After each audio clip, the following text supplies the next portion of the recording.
Pancasila. Semoga tante-tante, oma-oma masih ingat itu Pancasila.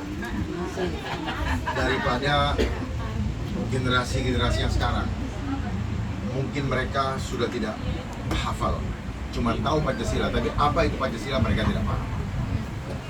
Pancasila adalah dasar negara yang membuat kita bisa bertahan sampai hari ini. Falsafah, filosofi kehidupan bangsa Indonesia yang bisa membuat kita sampai sekarang bernama bangsa Indonesia, Negara Kesatuan Republik Indonesia. Namun kita lihat belakangan terasa sekali sejak tahun 2019 itu mulai semakin ditekan bangsa ini. Lewat apa? Lewat yang dirasakan yang sampai banyak orang menggunakan masker, yaitu pandemi. Pandemilah yang mendorong saya menjadi trigger atau menjadi pemicu saya untuk maju. Kenapa pada saat itu dirasakan betul bagi orang-orang yang beriman, imannya digoncang. Yang pertama, tidak boleh pergi beribadah, disuruh ibadah hanya dari kamar sambil tiduran, mengajarkan adab kita semangat. Mereka sengaja untuk menghancurkan adab kita.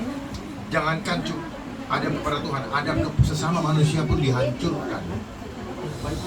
Ya. Itulah yang mendorong saya maju. Kenapa? Ada hal yang penting yang harus kita perjuangkan, yaitu apa? Keselamatan jiwa daripada keluarga kita semua. Karena selama itu banyak jiwa-jiwa yang hilang, baik hilang raganya maupun hilang pendapatan ekonomi. Apakah itu hanya terjadi begitu? Tidak, itu adalah program yang dimainkan oleh strategi asing dan menghancurkan semua ekonomi, dan akhirnya tujuannya apa? Kita mau diperbudak. Makanya mereka selalu bilang no left behind. No left behind itu bahasa Inggris, bahasa Indonesianya apa?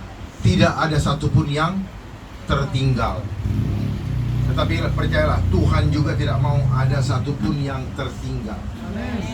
Tetapi mereka yang adalah representatif dari kekuatan yang tidak suka dengan Tuhan, bertentangan dengan Tuhan, dialah yang memainkan ini dalam bentuk sistem. Memang panitianya menikmati karena ada anggarannya, tetapi anggaran-anggaran tersebut tidak dirasakan bagi tante-tante, oma-oma, dan semua saudara-saudara saya dan keluarga-keluarga kita semua. Oleh sebab itu saya maju. Yang pertama adalah harus menjaga keselamatan jiwa masyarakat. Dengan cara apa? Dengan menjadikan Jakarta kota yang aman. Tetapi harus didahului dengan program prioritas adalah apa? Ekonomi beradab. Ekonominya harus beradab. Jangan punya uang banyak tapi bukan hasil dari adab, bukan hasil yang halal. Jangan juga dibiasakan hanya mengharapkan bantuan, sehingga tanpa sadar mental kita dibuat menjadi mental pengemis. Itu adalah kebijakan yang tidak beradab, ya, yang menghina ciptaan Tuhan, seolah-olah hanya Dia yang bisa kasih makan. Tuhan kita berkuasa dan memelihara kita. Amin. Hanya saja lahannya sudah dikuasai oleh mereka-mereka saja, dan memaksa kita memperolehnya hanya dengan memiliki uang dari hasil kerja.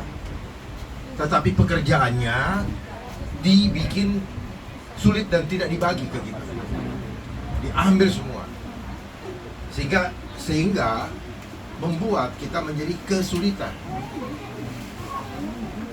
Mau melamar, keterampilannya tidak dididik, sehingga dianggap tidak pantas untuk diterima.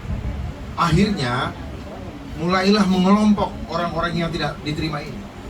Menjadilah kelompok masyarakat yang akhirnya bisa rebutan lapak. Ya. Ini permainan semua. Mungkin mereka-mereka yang sekarang sedang manggung tidak merasakan itu, karena dia merasakan keenakan buat dirinya sendiri. Tetapi ini semua berdampak kepada anak, cucu, dan cicit kita nanti. Oleh sebab itu saat ini adalah saat yang tepat yang Tuhan berikan kepada kita semua untuk bangkit, merebut kembali kedaulatan rakyat yang Tuhan sudah berikan kepada kita. Percayalah, Tuhan lebih besar dari apapun juga yang ada di dunia ini. Jadi mulai sekarang, andalkan imanmu kepada Tuhan. Tuhan dapat membuat sesuatu yang tidak mungkin menjadi mungkin. Amin. Tetapi tergantung daripada langkah kita. Kita mau menjemput tidak? Kita mau menjemput atau tidak kemenangan yang Tuhan sudah siapkan? Mari kita melangkah untuk jemput kemenangan itu. Amin. Jangan diam, bergerak, sampaikan kepada seluruh keluarga. Ini saatnya rakyat bangkit. Jangan cuma mikirin diri sendiri. Ya. Karena ini kepentingan anak, cucu, sampai cicit-cicit. Ya. Saya sudah mewakafkan, saya sudah menyiapkan diri saya untuk menjadi martir untuk Bapak Ibu sekalian. Hidup mati di tangan Tuhan, bukan di tangan manusia-manusia yang suka nakut-nakutin kita. Padahal dia sendiri penakut. Dia takut kekayaannya hilang, dia takut kehilangan kekayaannya. Dia tidak tahan menderita. Ibu-ibu lebih hebat, lebih tahan menderita. Orang yang tahan menderita di saat-saat seperti ini, dia akan lebih tahan ketika mereka masuk ke dalam masa-masa aniaya. Ya. Mereka takut untuk itu, sehingga mereka harus menguasai orang-orang kecil supaya mereka yang dipuji. Mulai saat ini mari kita satukan jiwa kita, bangkitkan jiwa kita untuk merebut kemenangan yang Tuhan sudah siapkan di depan. Amin. Jaga mulai hari ini, jaga kesehatan, karena kesehatan akan mereka jadikan alasan. Banyaknya yang masuk rumah sakit itu akan menjadi kriteria mereka untuk mengumumkan adanya pandemi lagi. Ya. Hanya itu doang kok. Dan data mereka sendiri yang bikin. Gak ubahnya seperti permainan hitung-hitung statistik itu. Jadi semua data itu bisa dimanipulasi.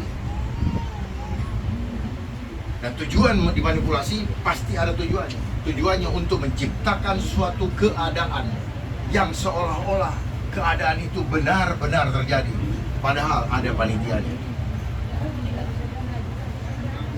Oleh sebab itu, mari sama-sama kita menyatukan diri, spirit kita, jiwa kita, bangkitkan jiwa-jiwa patriot pembela bangsa. Walaupun kelihatan secara fisik sudah mulai lemah, tapi percayalah, roh atau spirit yang ada di dalam kita, jiwa yang ada dalam kita tetap menyala. Untuk apa?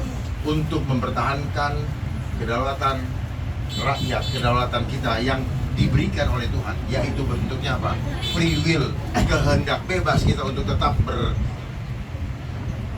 menyembah Dia. Ini adalah langkah-langkah menyembah Dia. Mari kita selamatkan bangsa ini. Kita mulai dari Jakarta. Jangan biarkan anak cucu kita dihancurkan oleh segala macam, apapun namanya, termasuk teknologi. Teknologi bisa kita pakai untuk memudahkan kita, tetapi kalau penanganannya salah, dia bisa menjadi musibah. Ya. Makanya banyak orang yang di PHK gara-gara kemajuan teknologi. Teknologi harus digunakan tepat guna. Jangan asal latah mengikuti maunya asing. Ya. Itu yang saya sampaikan. Nah, mengenai pekerjaan, nanti tante, om, kalau ada saudara yang nggak punya pekerjaan, saya pastikan di minggu pertama saya akan langsung kasih kerjaan. Bagaimana caranya? Ini bukan omong kosong. Banyak kerjaan-kerjaan yang di Pemprov yang bisa dikerjakan oleh tangan manusia tanpa menggunakan mesin atau teknologi. Itu saya kasih dulu.